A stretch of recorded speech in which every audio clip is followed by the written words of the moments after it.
I see we're joined by one of our other colleagues, the gentlelady from here in New York City, Staten Island, Ms. Malitakas. Thank you for joining us and for your concern about what's happening here. We now recognize, pursuant to the agreement reached with Mr. Nadler's staff, the gentleman from New York for 2.5 minutes.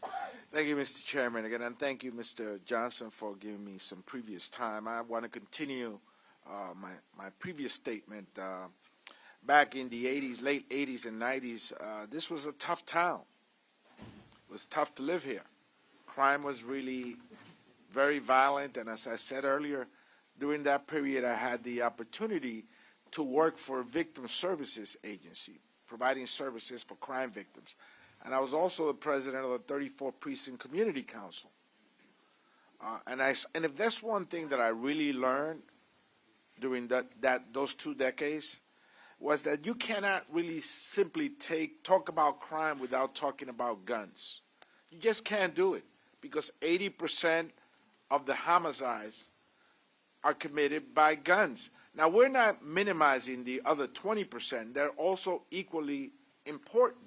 But 80% are committed by guns.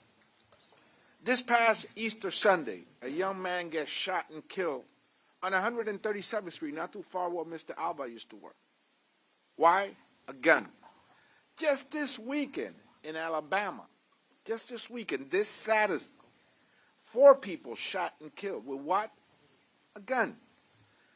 A shooter in a Louisville bank kills 5 people. With who? With what? With a gun.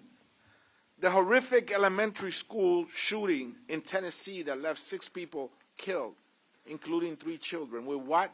With a gun.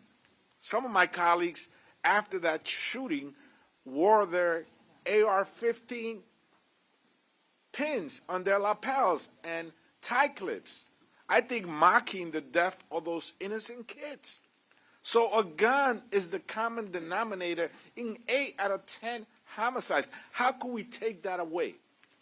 We cannot do that. We must continue to fight for common sense gun law. And you know why? I'll ask you all that are here today. You want to find out why guns are not being talked about? Follow the money. Follow the money. Go into each and every one of our campaign accounts and figure out who's getting money from the NRA.